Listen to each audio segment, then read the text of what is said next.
अप्रैल को क्यों बताएंगे? दुष्यंत नागर जी बताइए, आप तो बहुत कॉन्फिडेंट है ना, क्यों नहीं लग रहा अमेठी से? एक बार अमेठी से कांग्रेस जीतने जा रही है। दुष्यंत जी आप जवाब दे दीजिए, मैं नाहिद जी के पास जाऊँ। वो कह रहे हैं वायनाड वालों को, वायनाड वाले अमेठी जाएंगे कि नहीं, है किसी को नहीं पता है। देखिए आज बोल सकते हैं कि नहीं बोल सकते? चौंका दीजिए शहजाद जी को, बता दीजिए। कांग्रेस के अंदर डेमोक्रेटिक सिस्टम है, सेंट्रल इलेक्शन कमेटी है जो कैंडिडेट डिसाइड करती है। भाजपा की तरह नहीं है जिसको मोदी जी का मन किया वो प्रत्याशी। ये डेमोक्रेटिक पार्टी है, राज्य इकाइयां प्रस्ताव भेजती हैं, उसके ऊपर छानबीन करके डिसाइड किया जाता है। सरदार पटेल का लेकिन मैं आपको एक बात बता रहा हूं कि अमेठी से कांग्रेस का सांसद डेमोक्रेसी की दुआई दे दे के तो लोग छोड़ रहे हैं पार्टी। लिख के दे रहा हूं आपको। भाई दुष्यंत जी, अब बताइए, डेमोक्रेसी की दुआई दे देकर पार्टी छोड़ के जा रहे हैं नेता।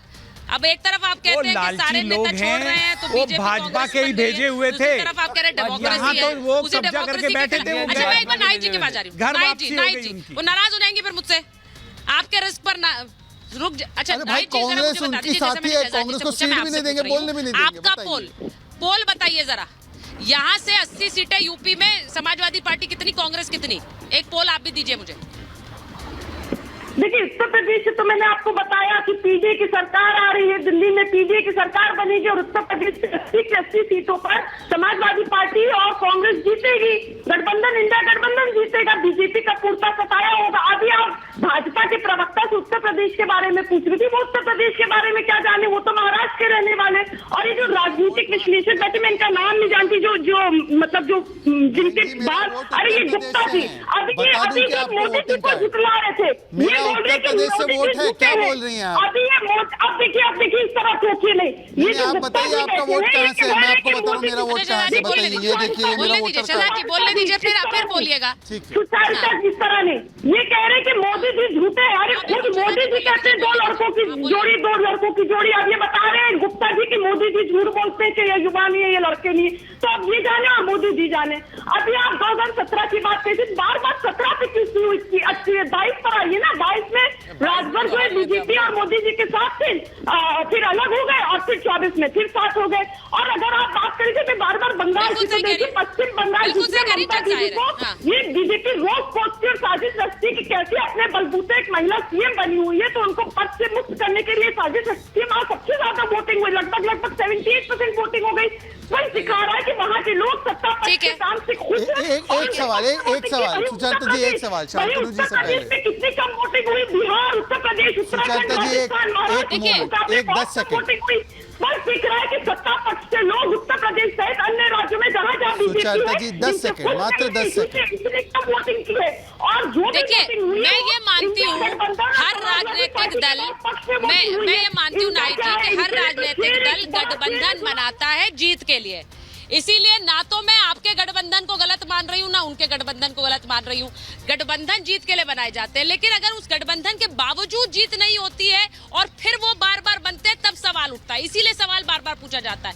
बहुत देर से जरा बताइए, इतनी सारी भीड़ में एक अकेली महिला आप नजर आई है थोड़ी देर बाद। जी बताइए, मुझे ये बताइए कि यहाँ जो उत्तर प्रदेश की बात हो रही है, पूरे देश में चुनाव की बात हो रही है, आपको लग रहा है 102 सीटों पर आज पहला चरण हो गया, लेकिन ये चुनाव क्या एक तरफा है जैसे बहुत से लोग कह रहे हैं? देखिए चुनाव एक तरफा है और इंडिया गठबंधन जो है वो जीत रहा है। पश्चिम पे से हवा चली है और ये हवा पूरे इंडिया में चलेगी और इंडिया गठबंधन जीतेगा। और रही बात जो कह रहे हैं नरेंद्र मोदी कि दो की जोड़ी, दो हीरो की जोड़ी, तो मैं यही कहूँगी कि एक तरफ संविधान बचाने वाले हैं और दूसरे तरफ है जुमलों की जोड़ी जो इस बार इंडिया के अंदर खत्म हो जाएगी। अच्छा, यहाँ आकर ऐसा कई बार लगता है कि इतने नेताओं को मिल रहे हैं, नेता एक तो राजनीतिक दल के बड़े बड़े नेता होते हैं, लेकिन जनता भी नेता से कम नहीं होती है। शांतनु जी जरा, वहां से उन्होंने बोला 2 हीरो हैं, यहाँ से आवाज आई 2 जीरो हैं। शांतनु जी ये आप सुन रहे होंगे कि किस तरह की बयानबाजी यहाँ ग्राउंड पर चल रही है। मेरा आकलन, मैं सिर्फ एक आकलन आपसे चाह रही हूँ, 400 पार जो बीजेपी कहती है उसमें इस 102 में कितनी सील आपको लग रही हैं? आपका आकलन क्या कहता है? क्योंकि अभी तो 441 सीटों पर वोटिंग बाकी है। देखिए आज 102 सीटों पे मतदान हुआ है, जिसमें 40 सीट भाजपा के पास पहले ही थी, लेकिन आज की सीटों में से आपको और तमिलनाडु उसमें तमिलनाडु इंपॉर्टेंट है। शांतनु जी, मैं बता तमिलनाडु दूं, में गेंस बीजेपी मिलेंगे, उम्मीद आपको- कर रही है कि तमिलनाडु में भी इस बार वो सीटें निकालेंगे। आपको तमिलनाडु में गेंस मिलेंगे, उसके ऊपर 40 के ऊपर आपको केरला में गेंस मिलेंगे, आपको महाराष्ट्र में, वेस्ट बंगाल में, नॉर्थ ईस्ट में बहुत सीटों पे चुनाव हुआ, उसमें गेंस मिलेंगे। तो बड़े आराम से आप 60 से 70 के बीच में आज ही देख रहे हैं। और पहली अगर बढ़त 30 की ले ली तो अंत में आते आते अभी तो बहुत सारी जगह बची हैं जब बड़े गेंस, अभी आंध्र प्रदेश में गेंस मिलने वाले हैं, आपको उड़ीसा में गेंस मिलने वाले हैं आपको। तो बड़े आराम से मुझे 350 370 तक पहुंच रही है भाजपा। सुचारिता 10 सेकंड केवल, सुचारिता 10 सेकंड केवल हाँ, चाहता हूं। बोलिए शहजाद जी, बोलिए। इन्होंने अभी वो मैडम तमिलनाडु में क्या आंकलन है शहजाद जी? तमिलनाडु में आप देख सकती हैं कि पहली बार वहां पर हम फैमिली फर्स्ट से हटके, तुष्टिकरण फर्स्ट से हटके, करप्शन फर्स्ट से हटके नेशन फर्स्ट वाले लोग दे रहे हैं, इसीलिए डबल डिजिट की ग्रोथ है हमारी वहां पर। और आप देख लेना, केवल तमिलनाडु नहीं, केरल में भी हमारा कमल खिलने वाला है। परंतु सवाल यह है कि मैडम ने कहा संविधान बचाओ वाली लड़ाई है, तो उनसे पूछे कि आज वोटरों पर हमला टीएमसी के कार्यकर्ताओं ने क्या संविधान बचा रहे थे क्या? संदेश खाली की महिलाओं के ऊपर हमला हुआ, वो संदेश संविधान बचाने था क्या? और बीच में आप देखिए जिनका कोई प्रेजेंस नहीं है, सुचारिता जी, दुष्यंत जी के पास जाऊंगी, सुचारिता जी दुष्यंत जी के पास जाऊंगी। दुष्यंत जी, तमिलनाडु बहुत इंपॉर्टेंट है, 39 सीट्स पर वोटिंग आज कंप्लीट हो गई है। बस एक 10 सेकंड एक करके बोलिए प्लीज, मेरे ऊपर भी थोड़ा रहम खाइए, मैं स्टूडियो में नहीं हूं। 10 सेकंड और ठीक है, बोलिए बोलिए। सुचारिता जी, आपको बस बता दूं, इन्होंने कहा कि मैं महाराष्ट्र से हूं, मेरा वोट उत्तर प्रदेश में पड़ता है। और जो उत्तर प्रदेश की ज्ञानी बन रही है ना, निहाल लाहिरी, जो लाहिरी जी को पूछे उत्तर प्रदेश में कितने गांव है, बिना गूगल के बता दे, बिना गूगल के बता दे, तुरंत उन पे फुल फ्रेम काटिए बिना गूगल के कि कितने गांव है उत्तर प्रदेश में, एक बार बता दीजिए। बेरोजगारी खत्म करने के लिए बताइए उत्तर प्रदेश में कितने गांव नहीं पता है इनको। और ये शहजाद पूनावाला, क्योंकि मैं मुसलमान हूं, क्योंकि मैं पसमानदा हूं, तो ये कह रही है तू उत्तर प्रदेश का नहीं है। ये देखिए,